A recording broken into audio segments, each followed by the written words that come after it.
MCQ chapter number 13 electrostatic. My dear students, in this chapter charges are at rest. Static का मतलब होता है charges at rest, electro mean charge. So the first MCQ is a positive electric charge. Positive electric charge, my dear students, always repel other positive charge. ये जो B option है, क्योंकि ये बाकी सारे attract other positive charge कैसे हो सकता है? Like charges always repel. Attract neutral charge कभी नहीं हो सकता. Charge body neutral body को कैसे attract करते? Repel neutral charge. So all are not a right option. Right option is B part. Positive electric charge repel other positive charge. Like charges always repel each other. So B option is right. Okay. Second MCQ, an object gain excess negative charge. My dear students, को जरा गौर से सुनिएगा. एक object है which gains excess negative charge after being rubbed against another object. एक object को हमने रब किया है, एक ऑब्जेक्ट में excess negative charge आ गया. Which is, अभी इनमें से क्या चीज होगी? कहता है which is neutral. न्यूट्रल कैसी हो सकती है? अगर एक पे excess negative charge आया है तो my dear students याद रख लीजिएगा दूसरे पे पॉजिटिव चार्ज होगा. ये रबिंग का एक बेसिक मैकेनिज्म है. एक पे अगर नेगेटिव चार्ज आ गया तो being rub against other, which is सी पॉड is right, positively charge. Okay, so दूसरे पे क्या होगा? पॉजिटिव चार्ज होगा. अभी तीसरा एमसीक्यू बड़ा मजे का है. उसमें कह रहा है टू अनचार्ज ऑब्जेक्ट है ए एंड बी आर रब अगेंस्ट ईच अदर. हमने उनको रब किया है. When object B is placed near negative charge, ये एक लाइन इसके ऊपर है, ठीक है. तो two object repel each other. अच्छा, ए बी सी आप इसको ऐसे समझिए, ए बी सी है. अभी बात हो रही है बी और सी की, फिर बाद में ये कह रहा है two object repel each other. ज़ाहिर उन पे दोनों पे नेगेटिव चार्ज होगा बी और सी में, तभी रिपेल करेंगे. तीसरा पार्ट क्या कहता है? Which of the following statement is true? कब ट्रू होगी? जिसके लिए अबाउट ऑब्जेक्ट है. अभी तीसरा ऑब्जेक्ट जो ए है जो बी के नियर है. अभी माय डियर स्टूडेंट्स, अभी ये कह रहा है कि ये अट्रैक्शन होगी उसमें, इस बेस पे अट्रैक्शन होगी कि जबकि ए बिकम पॉजिटिव चार्ज होगा, क्योंकि बी पे तो नेगेटिव चार्ज आ गया. ये मैं साइड पे पूरी डिटेल आपके सामने लिखी हुई है, इसको जरा प्लीज देखिएगा. Becomes positive charge, B option is right. ऐसे लंबे एमसीक्यू एग्जाम में कम आते हैं लेकिन कंसेप्चुअल है, प्लीज जरा इसको अंडरस्टैंड कर लीजिएगा, ठीक है. Okay, fourth MCQ, when you rub plastic rod against your hair several times. Plastic rod को आप अपने बालों पे नंबर ऑफ टाइम उसको रब करें. Put it near some bit of papers. ये इलेक्ट्रोस्टैटिक इंडक्शन की सिंपल डेफिनेशन है. पीस ऑफ पेपर्स के पास लें. Piece of papers are attracted towards it.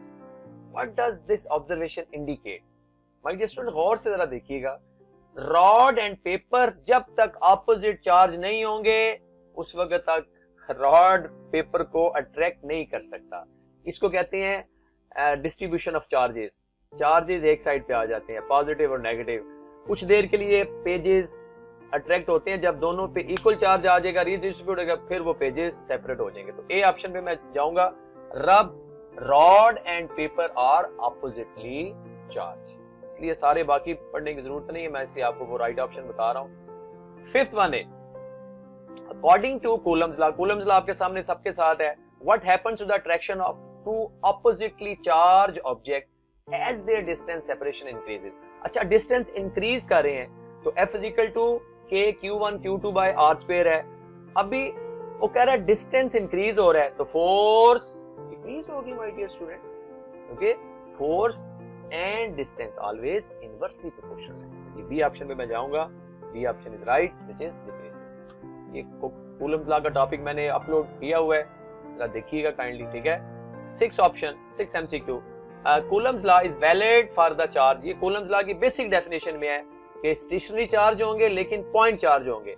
Point charge किसे कहते हैं? The size of charge is very small as compare to its distance, तो Coulomb's law is valid only, हर एक के लिए वैलिड नहीं हो सकता।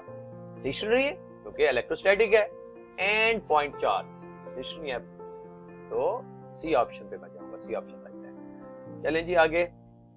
7 MCQ, a positive and negative charge are initially 4 centimetre. पहले चार्जेस हैं 4 सेंटीमीटर अपार्ट पड़े हैं, when they move closer to each other, अभी उनके दरमियान डिस्टेंस 1 सेंटीमीटर आ गया है, डिस्टेंस 4 टाइम कम हो गया है ठीक है।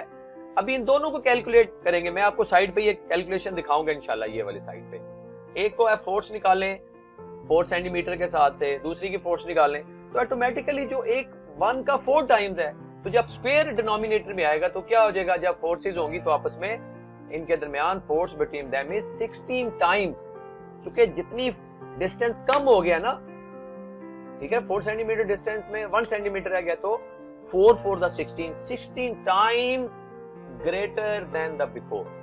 बी ऑप्शन पे जाओगे, बी ऑप्शन राइट। लो जी 8 MCQ है, मैं चाह रहा हूं जल्दी से आपको कंप्लीट करूं ताकि आप शॉर्ट टाइम में। 5 joules of work is needed shift a 10 coulomb charge one place to other, potential difference between. अच्छा हमने पढ़ा था potential, electric potential work done by unit positive charge, ये मैं साइड पे आपके लिख रहा हूं आपके लिए।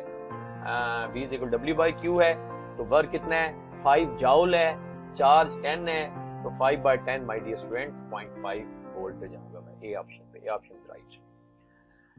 MCQ जरा कंसेप्चुअल इसलिए थोड़ा सा टाइम ज्यादा लग रहा है, don't worry about it. 2 small charge spheres are separated by 2 mm, okay, charge spheres हैं। Which of the following would be produce a greater force of attraction? My dear students, कोई option A B C पे मैं जाऊंगा, मैं आपको सिर्फ बता रहा हूं कि when two equal but opposite charges होंगे तो उनके दरमियान force of attraction greater होगी, तो D ऑप्शन पे मैं जाऊंगा, D ऑप्शन राइट है। ये बेसिक कंसेप्ट है, ग्रेटर फोर्स तब होगी जब 2 + 2Q - 2Q होगा, ये तो हो ही नहीं सकता, -1 माइनस रिपेल करेंगे, +1 +4 रिपेल करेंगे, तो ये अट्रैक्शन कह रहा है, greatest attractive force +2Q - 2Q।